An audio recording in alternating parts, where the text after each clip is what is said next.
You're feeling very good about this. We're continuing our Simple Wellness Solutions week now with a lesson on anxiety-fighting foods. Here to help us understand how to use food as a tool to improve our mental health is Harvard nutritional psychiatrist. I mean, how cool is that title? Please welcome to the show Dr. Naidoo. Welcome back. Great to see you. Happy New Year. Happy New Year. Great to see you. You smell so good, by the way. Thank you. All right, we are feeling good about ourselves right now because we implement a lot of this into our diet. Fantastic. Passion flower tea. That's right. You know, these days there's so much of uncertainty, a lot of anxiety post-COVID. So this is to provide us solutions in the everyday, how we eat, how we feel. So starting with the passion flower tea, the theme here are two things.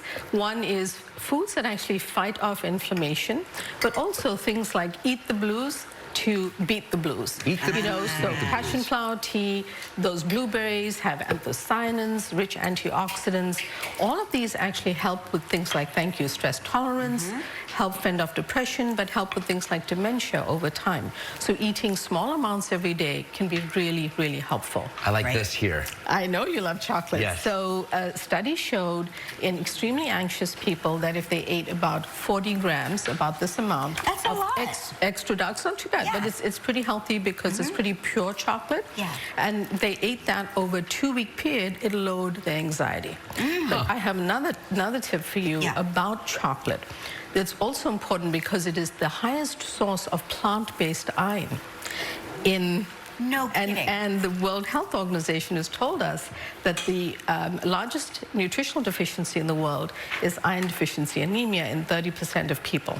So better than spinach, better than... It's actually it's a really good source in addition to spinach. Incredible. But you need a little bit of vitamin C from things like citrus fruit for the absorption. So pair it with a little bit of mandarin or orange or clementine. Because a clementine and dark chocolate is so nice. It's delicious. Yes, it is. It is delicious. Yes. How about spices? And spices, you know, you have turmeric, you have oregano, you have fresh herbs. All of these are powerhouses in your kitchen. They actually have antioxidant and anti-inflammatory polyphenols in them, which help. So not only do they flavor your food, they help you reduce things like anxiety. Things like turmeric with a pinch of black pepper actually work on the cellular level in the gut microbiome. So they may just feel like they're flavoring your tea or your soup or whatever you're eating, but they're acting at a different level and really helping you. And all you need is a little bit every day. Always add that pinch of black pepper. What about greens? So collard greens, all of these lovely leafy greens, they actually have been shown in research to fend off cognitive decline. So by eating your leafy greens and including them in your daily meals, this is a great tip to keep you healthy. They also contain vitamin B9, which is folate. They have lutein. They have other things which are helping you. So you're not just getting one nutrient, you're getting a powerhouse of things when you're adding them in, and you're helping fend off things like cognitive decline.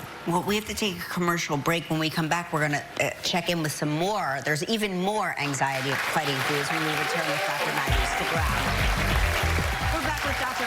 Naidoo, who's teaching us about anxiety-fighting foods. Okay, when we left off, we ended with leafy greens. Now we're over here. So many things. Lots of colors. Lots of colors, and I like to call it the kaleidoscope of colors. You've heard colors of the rainbow, but kaleidoscope captures so many more beautiful colors because they all have multiple phytonutrients in them, in addition to fiber and micronutrients that are great for our bodies. So let's just start off with the purple cauliflower, purple sprouting broccoli, and eggplant.